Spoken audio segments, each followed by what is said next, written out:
Hey there, amazing viewers. Welcome to the New Beginnings Card Hop.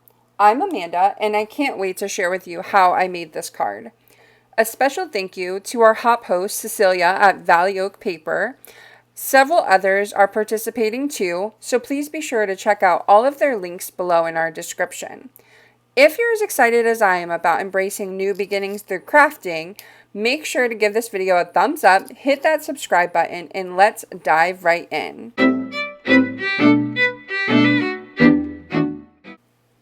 Starting off strong, I did do much of the stamping off camera just to save a little bit of time for our video. So I have the all to new Dainty Flowers stamp set that I stamped 3 different images, and then I went through and I colored them with my American Craft sketching markers. I actually got these markers on a steal of a deal.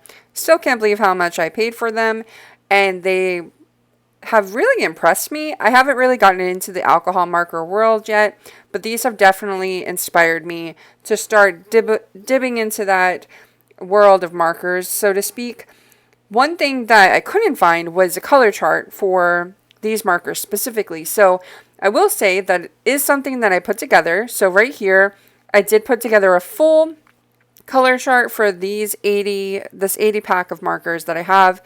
If you possibly have these markers and you don't have a color chart and you would like one, please comment below. I would be happy to send that over to you and share it, as I couldn't find it. I looked and I looked and I looked. I just couldn't find something else that had been created.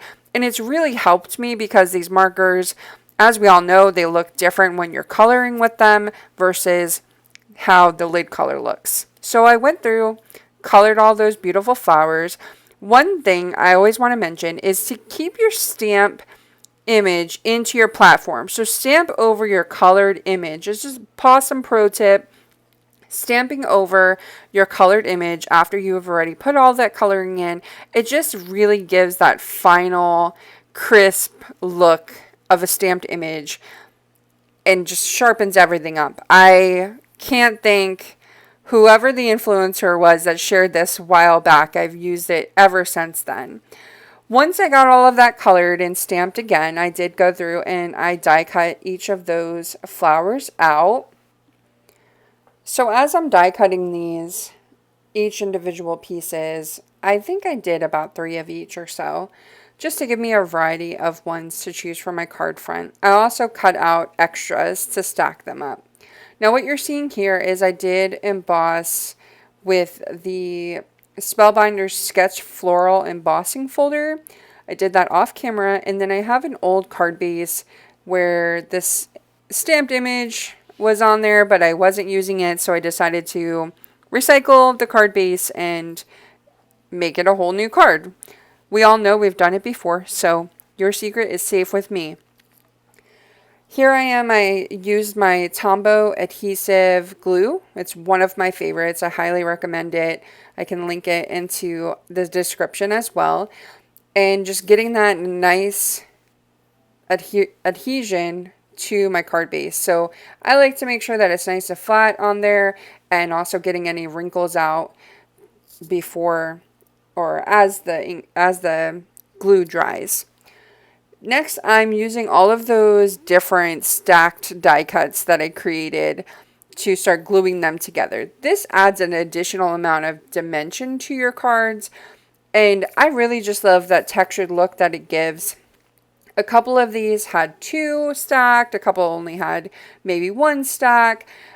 Some were just a single stack, so I had different depths in my card just to give it a little bit more interest and a little bit more volume and something to look forward to. Having the different depths, I feel like, really puts a different perspective on the card itself, on the die cuts, and really, like I mentioned, it adds that additional interest that we can always use and add to our cards. So that's really what I'm doing here, is just going through and pressing them, making sure that the glue is evenly placed, and adding them layer by layer, glue by glue, and just stacking them on top of each other to get that full stacked dimensional look. It really saves on having to use the foam tape, but it also gives a balanced look on your card. So you don't need to worry about filling everything in with foam tape.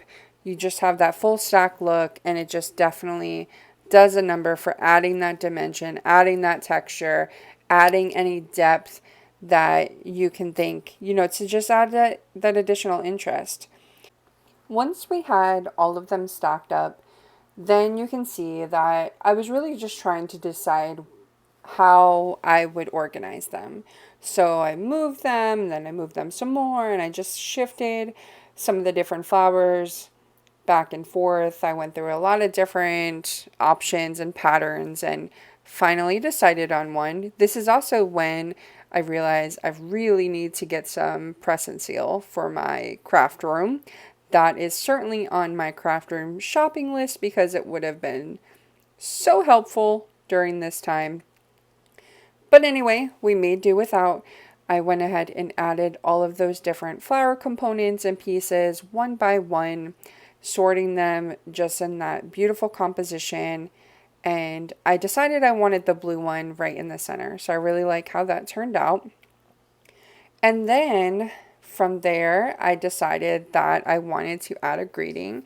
So I actually have a friend that has a baby on the way. And I thought this would be the perfect little card and sentiment. So I decided on using a sentiment from Lawn Fawn's Swan Souris. And it says, "Welcome, little one." Of course, she's having a little girl, so I thought that the dainty flowers, were just perfect for that. Trimmed away those overlapped pieces, and then I added my sentiment. So before I placed it, I was thinking it over, or overthinking it, we can say too, about where I'd like to place the sentiment. I thought about going in the bottom, as you've seen there, and then I ultimately decided I really liked it up there at the top middle.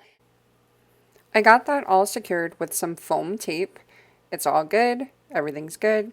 Then I went in with some Trinity Stamps Unicorn Tears rhinestones for that final touch, that final razzle dazzle, and it's always a great thing to add at the end of every card. I wanted to point out this super neat tool I got from my local crafting store called the Jewel Picker.